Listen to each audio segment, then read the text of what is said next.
If you have not seen Brigitte Gabriel on CNN or Fox News, then maybe you have seen her on the many broadcasts on the internet. You can just Google her name and come up with tremendous information. She has been speaking all across the United States, America, her adopted home. She was a Lebanese, or she is Lebanese, American now, having been born in Lebanon. And I tell you, if you want to get the details of her amazing life, please get your hands on her book. The book is entitled Because They Hate. It is a fantastic book. And for those of you who are home here to Calvary, it has been our book of the month. After her time with us tonight, she will be signing books out in the courtyard, so you can buy them. We only have 2,000 books. We've got over 3,000 people. So you do the math. First come, first serve. But get your hands on her book and then get it signed by her. But we are so blessed tonight to have her. And so please give a warm welcome to Brigitte Gabriel as she shares with us tonight.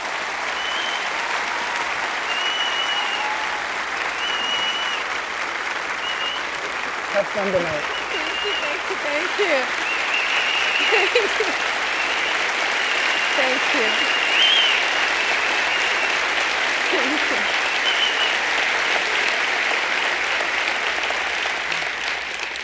Thank you. I love you too. Boy, I am honored to be here tonight. And I tell you, this beautiful music, I am so sorry we have to stop the music so you can listen to me. But what a blessing. I am so honored to be here tonight, to speak to the body of Christ, to wake you up, to make you realize what is happening in our country. I hope that if you take nothing from here tonight, but you will go inspired, motivated, empowered, to network with each other, to mobilize, to protect our country, to be informed, to learn what we can do as citizens to make a difference in our country. The issue of terrorism is something very, very close to me because I have experienced it personally. I am not only an expert like the many experts who study it 16 hours a day and live and work it 16 hours a day, but I am someone who was personally affected by it. I come from Lebanon. Many people do not realize that Lebanon used to be the only majority Christian country in the Middle East.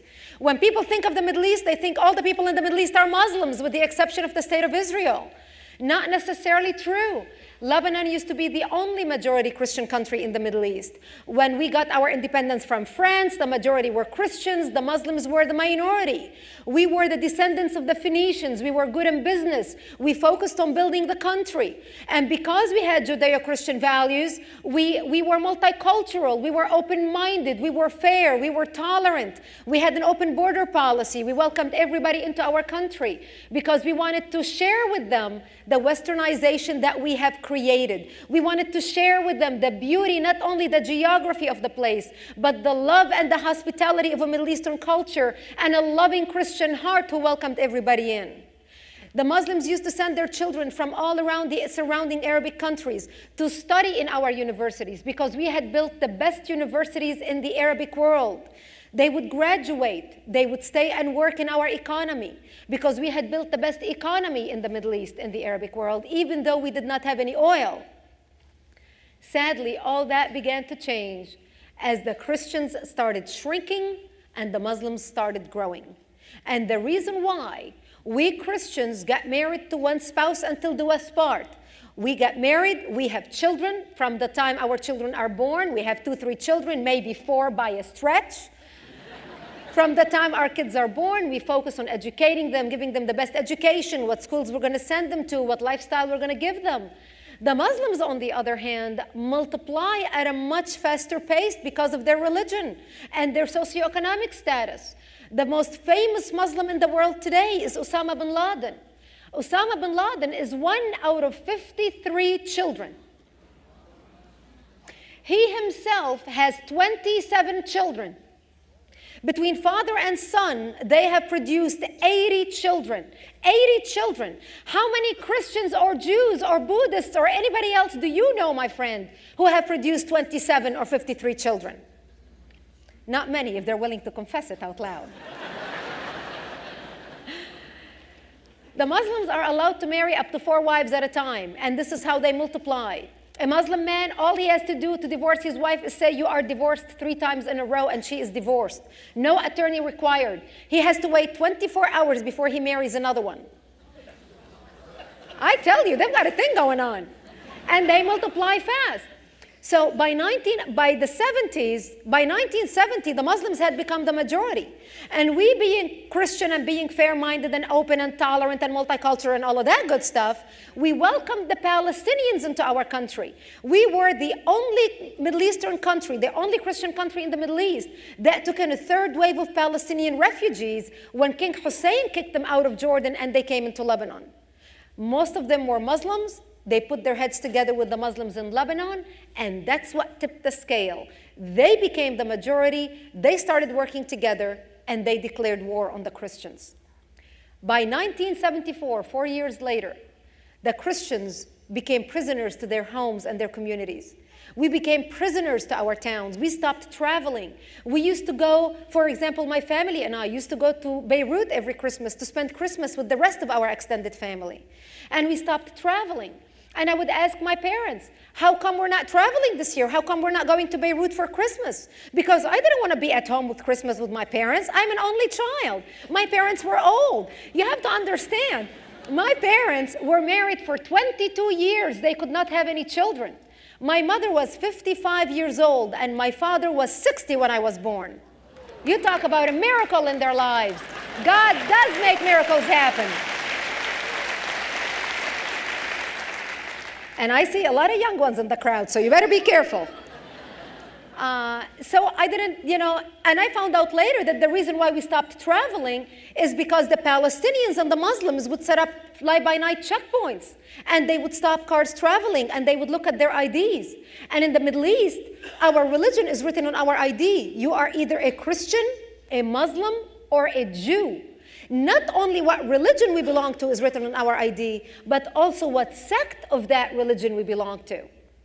So when they would stop the car and look at people's IDs and find out that this is a Christian family traveling, they would get everyone out of the car and shoot them in cold blood. The word traveled fast, and this is why we Christians stopped traveling. By 1975, the Muslims and the Palestinians had organized to create their own army within our country. And they created an army called Jaysh Lebanon al-Arabi, the Arabic Lebanese army. And the word Arab in the Middle East is referred only to Muslims, not to Christians. The Christians of the Middle East are not Arabs.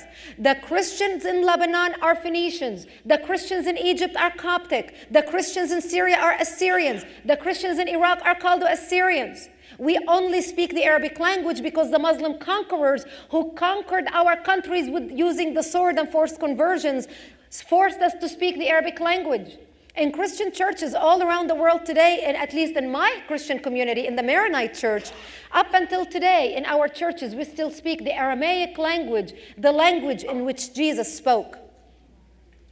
So they started, the Palestinians and the Muslims formed an army and started massacring the Christians. They would go in and take city after city, town after town, and massacre anybody in their way. One of the most famous massacres in Lebanon is the massacre of Damour. The stories, the atrocities that the Muslims and the Palestinians committed was unbelievable. They would walk into a bomb shelter.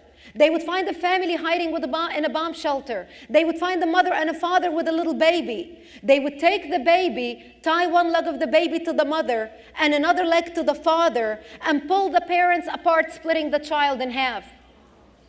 The biggest disservice the American media did to the American public is not show the beheading of Daniel Pearl and Nick Berg. I think the American public has the right to see the barbarism that is heading our way.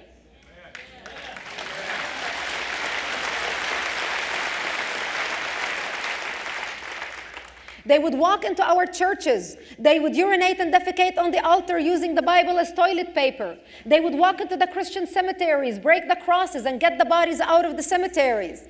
The last lady that worked for me, I hired her because she was mentally disturbed, because they made her slaughter her own son on her lap. They tied her to a chair, tied a knife to her hand, and made her slaughter her own son.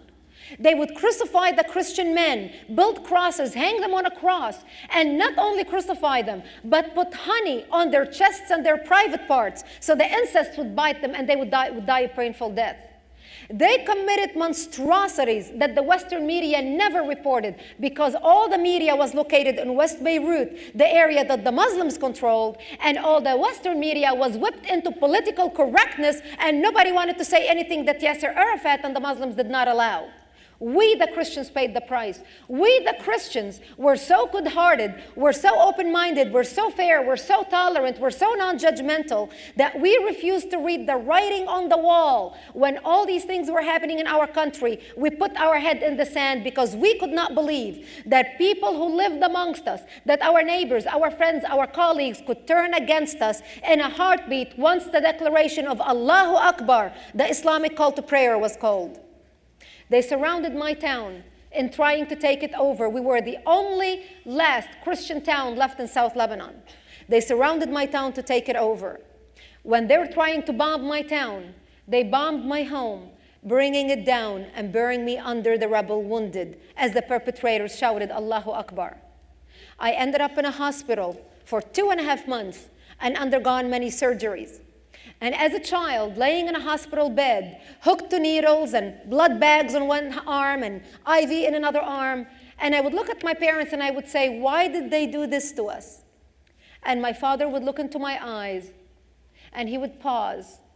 And then he finally said, they hate us because we are Christians. The Muslims consider us infidels and they want to kill us. So I knew since I was 10 years old that my only crime was that I was born into the Christian faith and lived in a Christian town.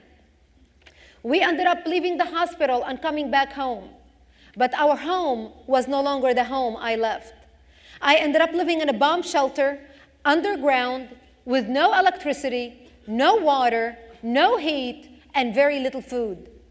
To get some food, my mother and I would crawl under snipers' bullets and under the bombs. And we would dig out grass that grew around the bomb shelter and different vegetation and wild dandelions and wild grass that we would dig out and eat. That was the only greenery we had. I learned how to peel thorn in my ripe, tender fingers at age 10 and 11 and 12 so I can eat the stalk that grew inside of the thorn. To get some water, my mother and I would crawl under snipers' bullets to a nearby spring. The name of my town is Marjayun, the Valley of Springs. We had 8 springs in my town. And we would go under snipers' bullets to get some water. And before we left, every time, we would say our last goodbyes because we did not know if we're going to come back alive or dead, simply to get a drink of water. And we would get to the nearby spring. And my mom had to use her stocking on top of the gallon of water to catch all the worms and all the maggots and all the rocks so we can drink the water. And then we would crawl back. To warm up in the middle of the winter, we lived in the mountains and it was so cold. My father would go out into our garden and he would break tree twigs and he would bring them into the bomb shelter and he would pour kerosene and benzene and mazout on them. And he would light a fire and we would huddle around the fire. And we had an agreement because many nights we would fall asleep huddling around the fire because we were freezing cold. And we had an agreement, whoever woke up first would drag the other 2 outside and slap them on their face until they wake up because of carbon monoxide poisoning. We would pass out. And this became my life. And this was my life from age 10 to age 17, living like this, robbed of my youth. Meanwhile, the Muslims and the Palestinians were massacring us, were killing us, were bombing us. I remember when I was 13 years old, one day a friend of ours stopped by, and one of our Christian militia fighters, and he stopped by, he said, I'm just stopping to warn you. I want to tell you that we heard on the radios that the Muslims are planning a big attack against us tonight. And I want to wish you a merciful death in case they kill us. And he left. And after he left, I remember crying, and I asked my mother if I can put on my Sunday best, my Easter dress that she had made for me. It was a blue dress with white flowers because I wanted to look pretty when I'm dead, knowing that there would be no one to bury me. And I remember at age 13 years old, my mother combing my long black hair and tying a white ribbon in my hair that matched the white flowers in my dress. And I was crying, begging her, I don't want to die. I'm only 13 years old. I don't want to die. And there was nothing my mom could say to me. There was nothing she could say. We sat at the corner of our bomb shelter. It was like 5 o'clock in the evening, and we knew the night is coming. And we held each other's hands, my mother, my father, and I, and we said the Lord's Prayer, because there was no one we could trust in, but put our faith in the Lord, that He will protect us, that we will walk in the valley of death, and He will be our shadow, and He will be with us. And my parents held my hand, and they said, when the Muslims come to slaughter us tonight, you just run towards Israel and never look back. We'll create a distraction. We lived a long life. You are young. Just run and never look back. Thank God I didn't have to make that decision that night. And the only reason we stayed alive is that's the night when Israel came in the middle of the night during Operation Litani and started pushing the Palestinians and the Muslims away from us to protect us and set up checkpoints around our area so we can stay alive and they can defend us. We became their buffer zone, the security zone in southern Lebanon. And this went on for another 5 years. And in 1982, Israel invaded Lebanon. And the only reason Israel invaded Lebanon in 1982 is because Syria and Iran had gotten involved in the war in Lebanon and started financing and supporting and protecting the radical Muslims who were fighting in Lebanon and shelling Israel in the name of Lebanese resistance, to the point the northern towns in Israel, their lives ceased to exist just like us. They were living in bomb shelters. When I hear our president today talk about Syria and Iran, the axis of evil, I look back and I think, where was he living 30 years ago? Syria and Iran are nothing new. Syria and Iran were supporting and financing the terrorist organization, turning Lebanon into a terrorist hub. The Lebanese war was not a war between the Christian Lebanese and the Muslim Lebanese. The Lebanese war was the front lines in the war on terror that started over 30 years ago in the Middle East, and the Muslims started destroying the first and only Christian country in the Middle East because we were much weaker than Israel. We could not protect ourselves. We didn't have an army literally to protect us, and they were able to use our democracy against us, our fair-mindedness against us, our open border policy against us.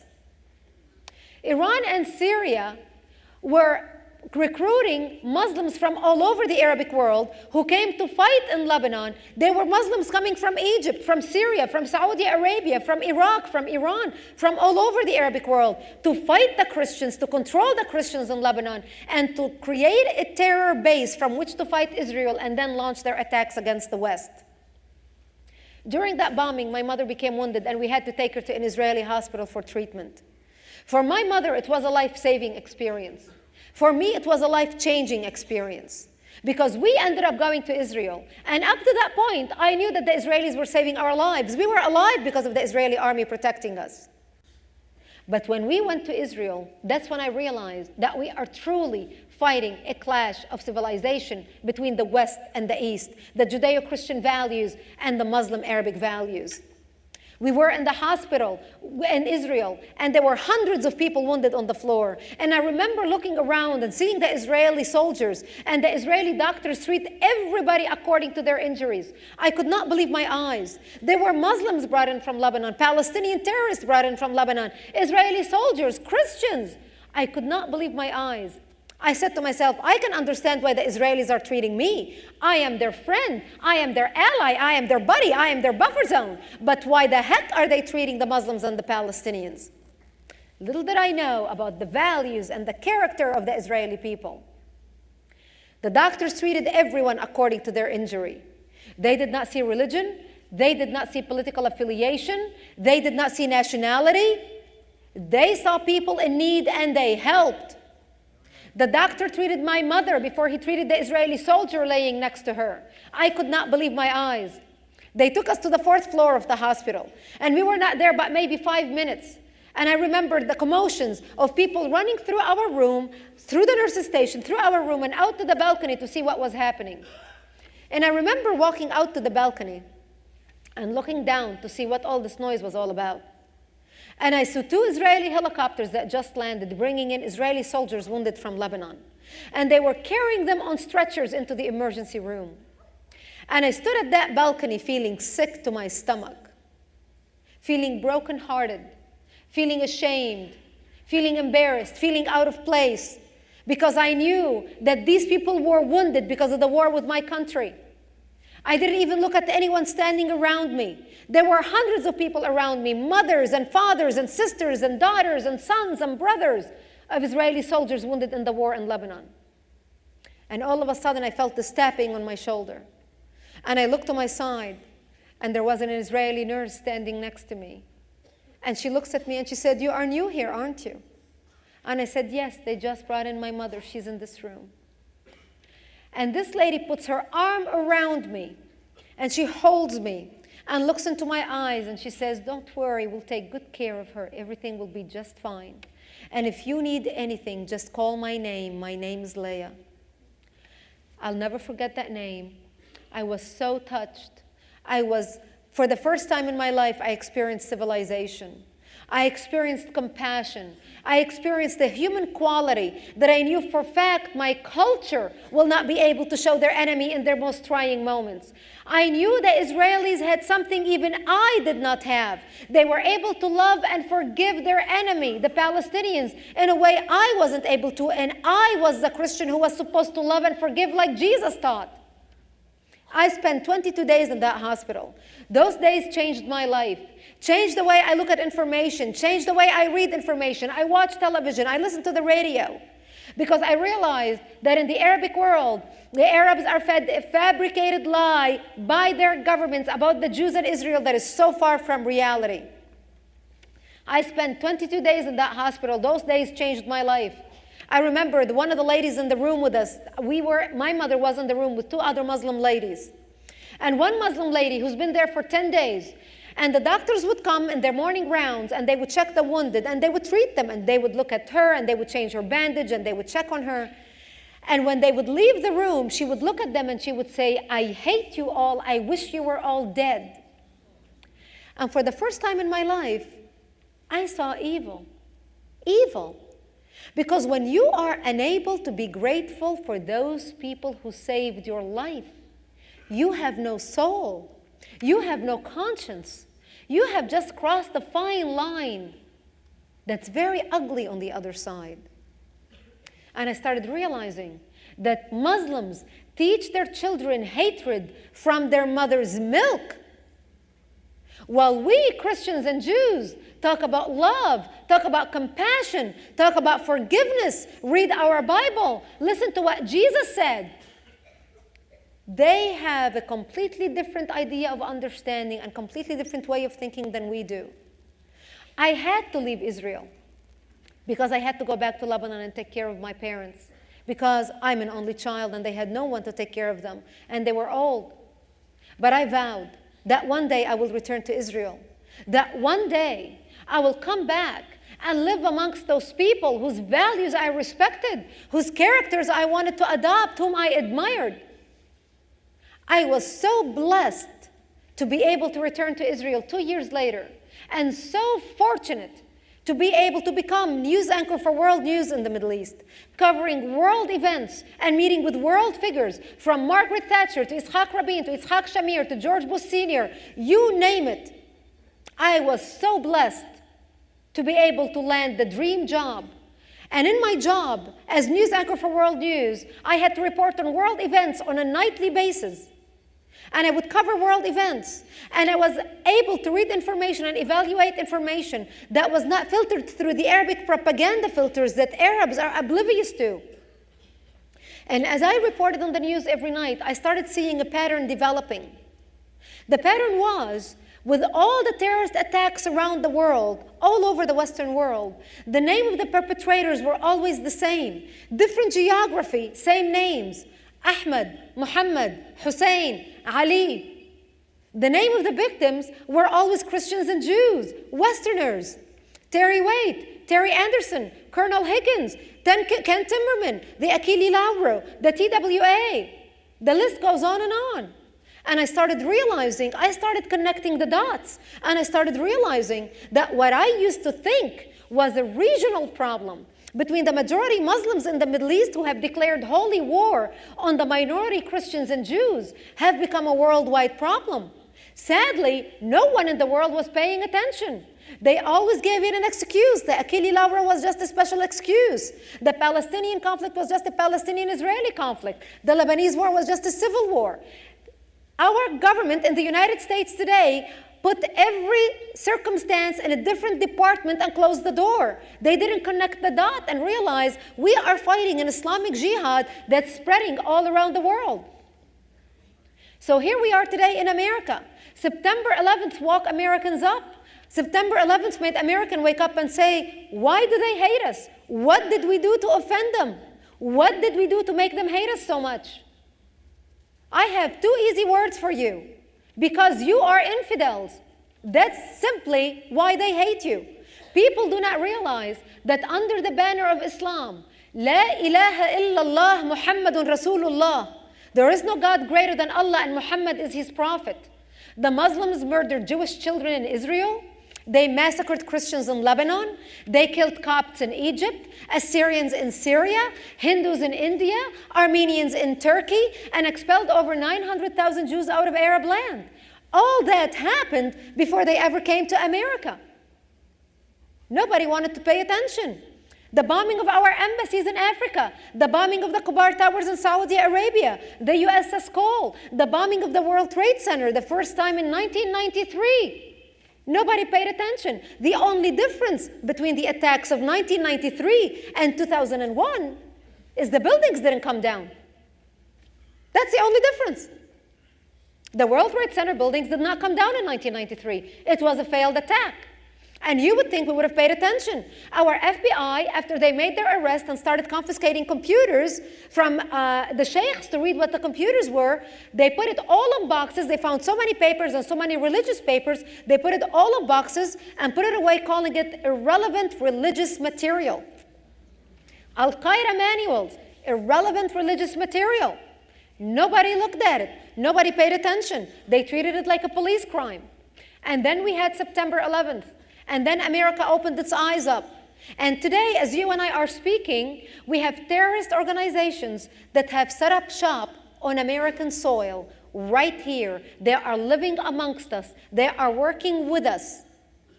Of all the terrorist organizations that have set up shop on American soil, and the top three are Al-Qaeda, Islamic Jihad, and Hamas.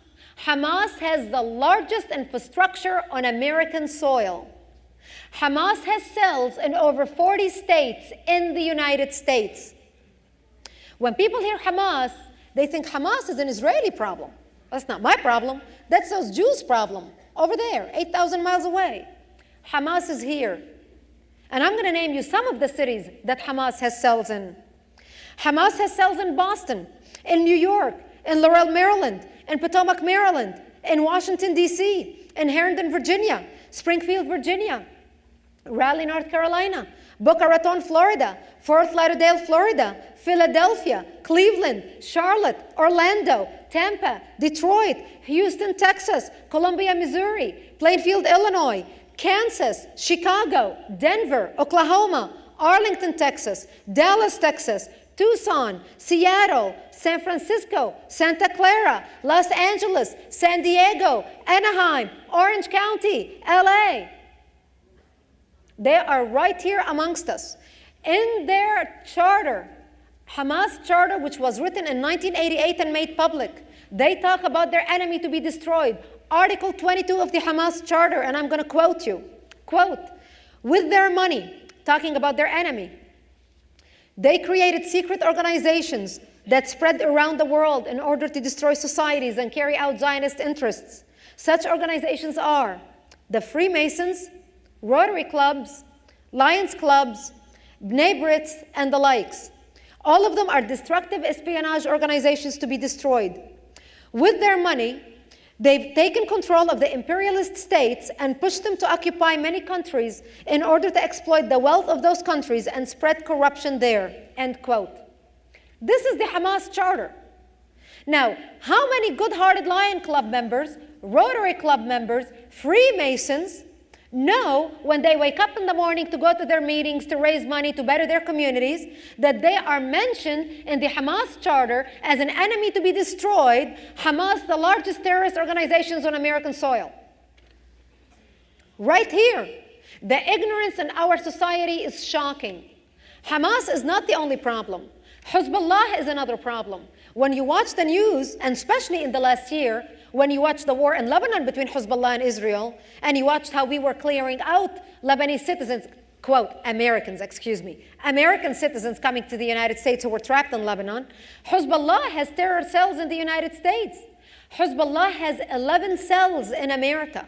Our FBI arrested on American soil in the past few years 300 Hezbollah operatives. One of them was a general smuggled through the Mexican border.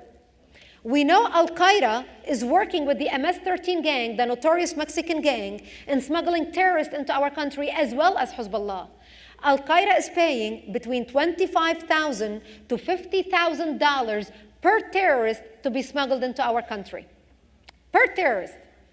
Hezbollah is doing the same thing. They are coming here, they are breeding here, they're heading straight to the communities where there's a large Muslim concentration, such as LA, Florida, and Detroit.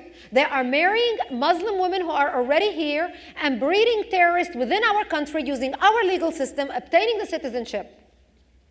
I was talking to a friend of mine in Lebanon about a few months ago, and he was telling me that he was at a Hezbollah party in South Lebanon.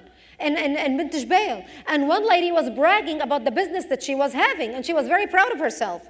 And her business is, as an American citizen who has an American passport, her business was to marry Hezbollah members, terrorists in Lebanon, and bring them to the United States. She is charging them $25,000 per marriage certificate. She brings them here, they file their papers. When they get their papers, they get a divorce, she goes back and marries another one. And if she's doing this, how many other people are doing it? We have terrorists breeding in our country. If you live in America today, you have shaken the hand of a terrorist, you have exchanged money with a terrorist, you have maybe bought something from a terrorist, you have maybe sat next to a terrorist in a movie theater. They are all around us. And we need to open our eyes. The infiltration of our society is not only happening through the borders. It's not only happening through the Mexican border. The infiltration of our society is happening on every level. The second level is the mosques in the United States. Almost 90% of the mosques in America are completely funded by the government of Saudi Arabia. Completely funded by the government of Saudi Arabia. And what they are teaching in these mosques is nothing but hate education against the infidels, Christians and Jews. Thank God for a privately funded organization like Freedom House, the Center for Religious Freedom, who went undercover last year for 1 year. They went undercover and spied on mosques. And they collected over 200 books and publications in Arabic provided by the government of Saudi Arabia to these mosques to teach Muslims living in America how to deal with infidels living in an infidel land and how to behave with them.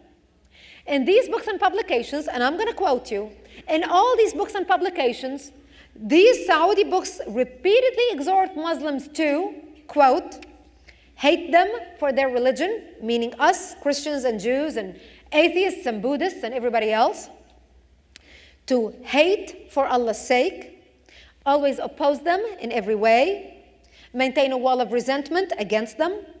They say that democracy is responsible for all the horrible wars of the 20th century, and that attractive names like democracy, justice, freedom, brotherhood, and equality cause all of the world's problems.